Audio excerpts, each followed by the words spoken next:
Assalamualaikum warahmatullahi wabarakatuh. Perkenalkan saya Riza Wijaya. Di kesempatan ini saya akan mempresentasikan tentang memori internal. Memori internal adalah memori yang dapat diakses langsung oleh prosesor register yang terdapat di dalam prosesor.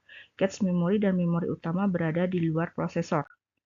Karakteristik memori internal yang pertama adalah lokasi, berada di luar CPU tetapi bersifat internal terhadap sistem komputer. Yang kedua, kapasitas memori. Kapasitas memori internal biasanya dinyatakan dalam bentuk byte. 1 byte sama dengan 8 bit, atau word. Panjang word umum adalah 8, 6, dan 32 bit.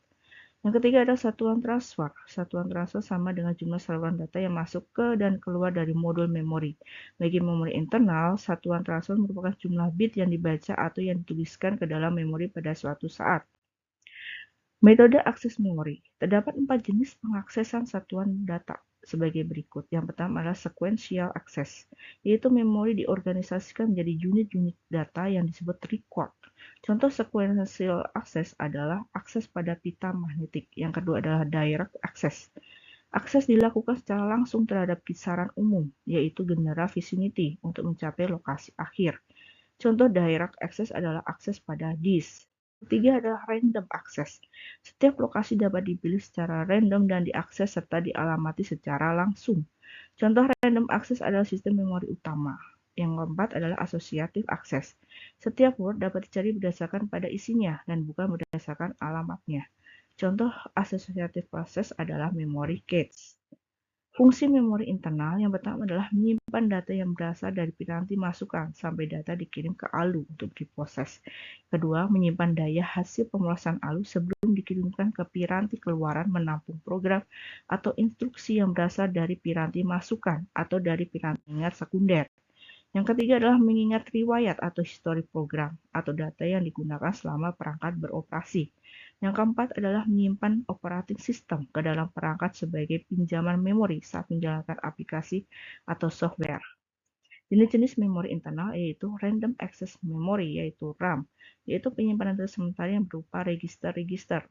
Data pada RAM akan hilang saat jadu daya dicabut. Yang kedua adalah read-only memory atau ROM, yaitu tempat penyimpanan yang bersifat permanen. Read-only biasanya digunakan untuk menyimpan program untuk kemudian dibaca. Yang ketiga adalah osilator sirkuit, yaitu komponen yang digunakan sebagai pembangkit pulsa clock untuk menghasilkan frekuensi clock yang stabil, digunakan kristal sebagai resonator mekanik. Yang keempat adalah parallel I/O port, yaitu port yang digunakan untuk menghubungkan berbagai perangkat lain seperti LCD, LED, printer, memori, dan sebagainya ke microcontroller. Kelima adalah time atau counter, yaitu komponen untuk menyediakan semua fungsi waktu dan penghitung di dalam microcontroller. Yang keenam adalah analog to digital converter, yaitu bagian microcontroller yang dapat mengkonversi sinyal analog ke bentuk digital. Yang ke-8 adalah interrupt control, yaitu komponen yang menyediakan interrupt atau delay untuk program yang sedang bekerja, itu dapat bekerja secara eksternal maupun internal. 9 adalah special functional block, yaitu komponen tambahan yang digunakan hanya untuk aplikasi khusus, misalnya space system atau robotik.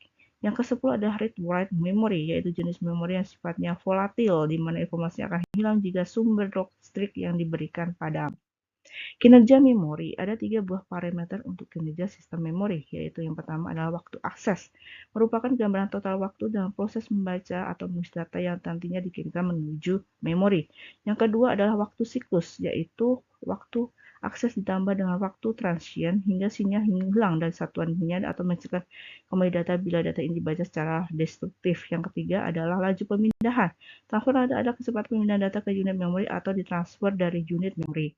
Kelebihan memori internal yaitu praktis, tidak harus repot-repot mencolokkan kabel USB ke komputer seperti flash disk atau HDD eksternal. Kelemahannya memori internal yaitu jika ada kesalahan pada memori tersebut dapat berdampak fatal terhadap OS yang berjalan pada gadget tersebut, karena semua file yang dibutuhkan OS untuk berjalan properly berada di memori internal tersebut.